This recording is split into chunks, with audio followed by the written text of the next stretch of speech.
Nephrotic syndrome is characterized by very heavy proteinuria, more than 3.5 gram per 24 hours, hypoalbuminemia and edema. तो nephrotic syndrome में क्या मिलेगा अपन को? बहुत ज़्यादा प्रोटीन यूरिया, यानी यूरिन में प्रोटीन का लॉस ज़्यादा होगा। कितना ज़्यादा? 3.5 ग्राम पर 24 घंटे में 3.5 ग्राम से भी ज़्यादा लॉस हो रहा है आपका प्रोटीन यूरिन के थ्रू। हाइपोएल्बुमिनीमिया यानी एल्बुमिन लेवल कम हो रहा है, और एडीमा। ब्लड वॉल्यूम में भी नॉर्मल, रिड्यूस और इंक्रीज। ब्लड वॉल्यूम यहाँ पे कम भी हो सकता है, ज़्यादा भी हो सकता है, नॉर्मल भी मिल सकता है। Renal sodium retention is early and universal feature. सबसे मोस्ट कॉमन फीचर इसका क्या है? Sodium retention. ठीक है, मैकेनिज़्म अपन देखते हैं इसकी, सोडियम रिटेंशन की कौन सी मैकेनिज़्म है। इसकी मैकेनिज़्म देख रहे हैं नेफ्रोटिक सिंड्रोम में, सोडियम रिटेंशन वाली मैकेनिज़्म। ठीक है, secondary mechanism causing sodium excess and oedema in cardiac failure, cirrhosis and nephrotic syndrome. कि नेफ्रोटिक सिंड्रोम में किस तरीके से एडिमा होता है, सिरोसिस में, और कार्डियक फेल्योर किस तरीके से होता है।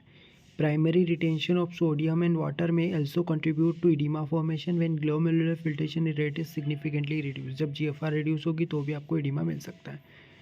इसमें जब भी कभी हार्ट फेलियर होता है, पहले हार्ट फेलियर का समझ लो। हार्ट फेलियर होता है तो कार्डियक आउटपुट कम हो जाता है, वीनस प्रेशर इंक्रीज होगा, इससे कैपिलरी हाइड्रोस्टेटिक प्रेशर इंक्रीज होगा और एडिमा होगा। जब कार्डियक आउटपुट कम होता है तो आर्टीरियल फीलिंग भी कम हो जाएगी, इसकी वजह से renin angiotensin aldosterone mechanism activate होगी, इसकी वजह से रीनल सिंपैथेटिक ड्राइव इंक्रीज होगा और अल्टर्ड रीनल हेमोडायनामिक्स, इसकी वजह से सोडियम एंड वाटर रिटेंशन होगा, फाइनली एडिमा होगा। इधर अगर हम सिरोसिस की बात करें तो पेरिफेरल वासोडाइलेटेशन एंड स्प्लेंकिक पूलिंग। पेरिफेरी में वासोडाइलेटेशन होगा जिससे आर्टीरियल फीलिंग कम हो जाएगी, रेनिन एंजियोटेंसिन एक्टिवेट होगा, रीनल सिंपैथेटिक ड्राइव इंक्रीज होगा, अल्टर्ड रेनल हेमोडायनामिक्स जिसकी वजह से sodium water retention and finally oedema. अगर अपन हेवी प्रोटीन यूरिया की बात करें तो वहाँ पे प्लाज्मा एल्बुमिन कम हो जाता है। प्लाज्मा एल्बुमिन कम होने से कैपिलरी ऑनकोटिक प्रेशर कम हो जाता है जिससे एडिमा होता है। अब अपन वापस से नेफ्रोटिक सिंड्रोम की तरफ चलते हैं। तो नेफ्रोटिक सिंड्रोम में इसके काज क्या है? काज अपन देखते हैं 15.9 में। इसके काज, बेसिक काज क्या है वो देखते हैं हम। नेफ्रोटिक सिंड्रोम की क्या मैकेनिज्म है और नेफ्राइटिक की क्या मैकेनिज्म है? तो इसमें minimal changes nephropathy, FSGS। FSGS means यहाँ पे अपन को focal and segmental glomerulosclerosis, focal and segmental glomerulosclerosis और minimal changes nephropathy, membranous nephropathy, amyloid और डायबिटिक नेफ्रोपैथी। इन मैकेनिज्म की वजह से आपका नेफ्रोटिक सिंड्रोम होता है। मैकेनिज्म क्या है? Injury to podocyte, changes in architecture, scarring, deposition of matrix और अदर एलिमेंट। स्कारिंग हो जाएगा या डिपोजिशन होने लगेगा मैट्रिक्स में या अदर एलिमेंट्स का। क्लिनिकल फीचर प्रोटीन यूरिया होगा मोर देन 3.5 ग्राम पर 24 आवर्स, और यूरिन में भी फ्रोदी, हाइपोएल्बुमिनेमिया, एडिमा, जनरलाइज एडिमा मिलेगा, और possible intravascular volume depletion with hypotension और intravascular expansion with hypertension.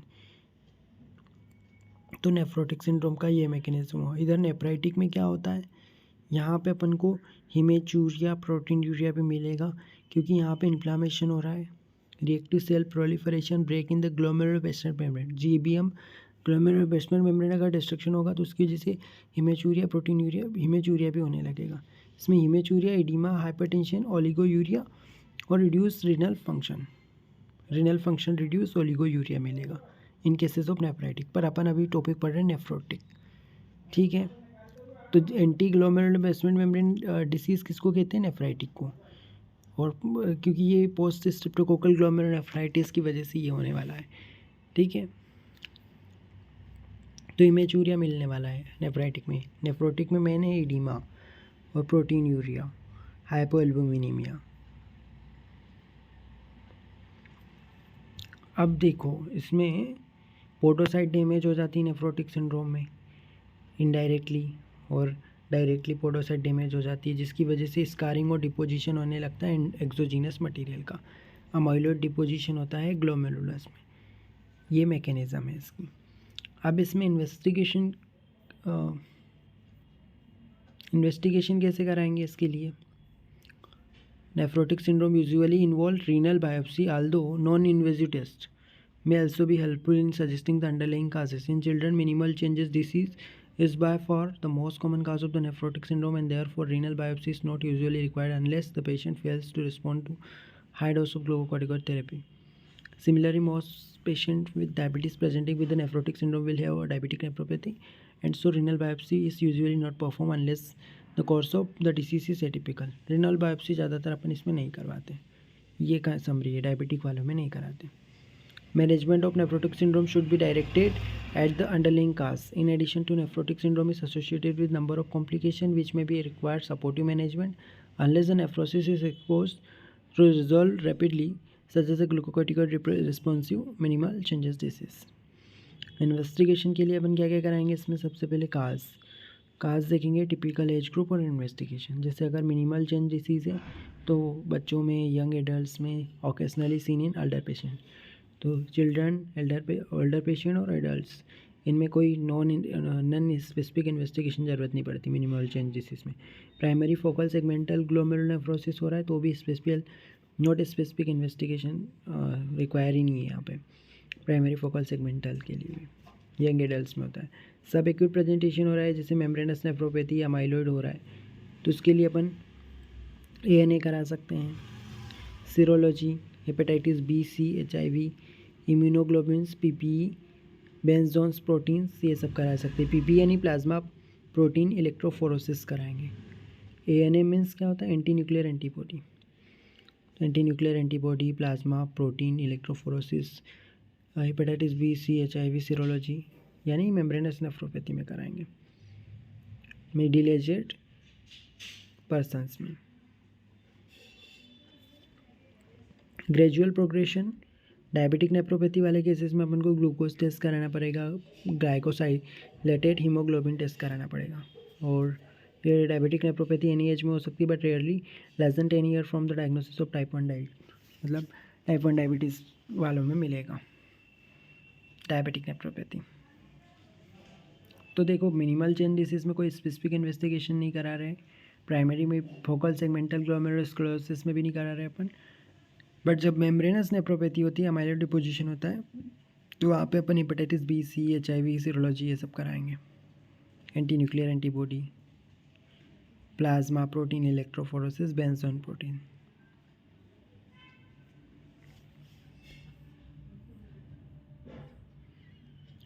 Consequence, complication क्या क्या है नेफ्रोटिक सिंड्रोम के और उनका मैनेजमेंट कैसे करेंगे? अगर हाइपोएल्बुमिनेमिया हो रहा है यानी इसकी मैकेनिज्म क्या है? Urinary protein loss exceed synthetic capacity of liver, मतलब ज़्यादा लॉस हो रहा है, सिंथेसिस नहीं हो रहा है, इसकी वजह से एल्बुमिन का कम हो जाएगा लेवल, हाइपोएल्बुमिनिया. तो इससे क्या होगा? ऑनकोटिक प्रेशर कम हो जाता है कॉम्प्लिकेशन के तौर पे. और मैनेज कैसे करेंगे? अंडरलाइंग काज को ट्रीट करेंगे. सोडियम, एविड सोडियम रिटेंशन, इसकी मैकेनिज्म क्या है? Secondary hyper aldosteronism additional poorly characterize by intrarenal mechanism. Aldosterone का लेवल ज़्यादा हो जाता है, इसकी वजह से रिटेंशन होने लगता है ज़्यादा और इससे एडिमा होगा. ठीक है, तो अपन इसका ट्रीटमेंट डायटिक्स देंगे और low sodium diet. Hypercholesterolaemia के क्यों होता है ये? क्योंकि इसकी ये not specific increase in lipoprotein synthesis by the liver in response to low oncotic pressure low हो जाता है. इसकी वजह से क्या होता है? लिपोप्रोटीन सिंथेसिस बढ़ने लगता है. इसकी वजह से अपन इसका कॉम्प्लिकेशन क्या होगा? एथेरोस्क्लेरोसिस होगा. इसके लिए ट्रीटमेंट में स्टेटिन्स और इजेटाइमाइब देंगे और स्टेटिन्स देंगे. हाइपर कोएगुलेबिलिटी के लिए अपन क्या देते हैं? हाइपर कोएगुलेबिलिटी के लिए अपन यहाँ मैकेनिज्म क्या है? हाइपर कोएगुलेबिलिटी क्यों हो रही है? क्योंकि relative loss of inhibitors of coagulation, antithrombin third, protein C और S और एंटीथ्रोम्बिन थर्ड, ये सब भी क्या हो रहा है? इनका लॉस हो रहा है. तो इससे क्या होगा? An increase in the liver synthesis of procoagulant का सिंथेसिस बढ़ रहा है और आपका इनिबिटर्स जो है कोएगुलेशन का, इनिबिटर्स का लॉस हो रहा है. तो इससे हाइपर कोएगुलेबिलिटी होगी. इसका कॉम्प्लिकेशन ये होगा कि थ्रोम्बोएम्बोलिज्म होगा, वीनस थ्रोम्बोएम्बोलिज्म. इसका ट्रीटमेंट के लिए अपन क्या करना पड़ेगा, क्रॉनिक और सीवियर नेफ्रोटिक सिंड्रोम के लिए प्रोफाइलैक्सिस यूज़ करेंगे। इन्फेक्शन कैसे होता है, hypogammaglobulinemia due to urinary loss of immunoglobins, तो गामा ग्लोबुलिन्स की कमी हो जाएगी और क्योंकि यूरिनरी लॉस हो रहा है इम्यूनोग्लोबिन्स का, इसकी वजह से न्यूमोकोकल और मेनिंगोकोकल इन्फेक्शन के लिए प्रोन हो जाएंगे अपन। न्यूमोकोकल और मेनिंगोकोकल बैक्टीरियास आने लगेंगे क्योंकि गामा ग्लोबुलिन का लेवल कम हो रहा है यूरिनरी लॉस होने की वजह से इम्यूनोग्लोबिन्स का, तो इम्यूनिटी कमज़ोर हो जाएगी जिसकी वजह से न्यूमोकोकल मेनिंगोकोकल अटैक करेगा अपने ऊपर। और मैनेजमेंट कैसे करेंगे, वैक्सीन लगाएंगे इसके लिए।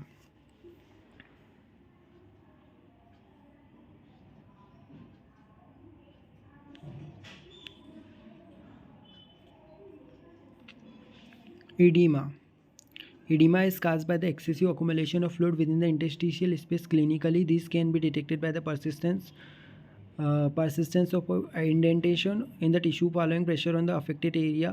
Pitting edema tends to accumulate in the ankles during the day and improve overnight as the interstitial fluid is reabsorbed. Non-pitting edema is typically a lymphatic obstruction and may also occur as a result of excessive metric deposition in the tissue, for example hypothyroidism. तो देखिए इसमें oedema के बारे में बताया कि यहाँ पे एक्सेसिव एक्युमुलेशन हो जाता है फ्लूइड का विद इन इंटरस्टिशियल स्पेस। इसको डिटेक्ट कैसे करेंगे, यहाँ पे टिश्यू में अपन को क्या परसिस्टेंटली क्या मिलेगा, indentation in the tissue following pressure on affected area, pressure changes देखने को मिलेंगे। पीटिंग एडिमा में क्या मिलता है अपन को, एंकल्स में पीटिंग गड्ढा बनेगा और यहाँ पे ये डे में मिलेगा और ओवरनाइट में इम्प्रूव हो जाता है pitting oedema. Non pitting oedema जो है वो लिम्फेटिक ऑब्स्ट्रक्शन की वजह से देखने को मिलता है। क्लिनिकल असिस्ट कैसे करोगे इसका, एंकल्स में लोअर लेग्स में अफेक्टेड होंगे, है ना। और oedema can be restricted to the sacrum in bed bounded patient with increasing severity. Oedema spread to affect the upper part of the legs, upper parts में भी होने लगते हैं फिर कभी सीवियर हो तो, जेनेटिलिया एब्डोमेन में भी होगा। Ascites is common and often an earlier feature of children and young adults and in liver disease वगैरह में चिल्ड्रन एडल्ट्स में एसाइटिस भी देखने को मिल सकता है। Pleural effusions are common but frank pulmonary oedema is rare. Facial oedema on waking is common, जागने पे जो अपन को वेकिंग के दौरान अपन को फेशियल एडिमा मिल जाता है, ठीक है। Causes of oedema, heart failure, congestive heart failure, renal failure, liver disease, high Venus pressure. High Venus pressure जैसे कि प्रेगनेंसी में पेल्विक ट्यूमर की वजह से और डीप वीनस थ्रोम्बोसिस या वीनस इंसफिशिएंसी की वजह से। Low plasma osmotic pressure, nephrotic syndrome, liver failure और माल न्यूट्रिशन, माल एब्जॉर्प्शन की वजह से। Increase capillary permeability, severe sepsis, calcium channel blockers, infection, inflammation और leakage of proteins into the interstitium.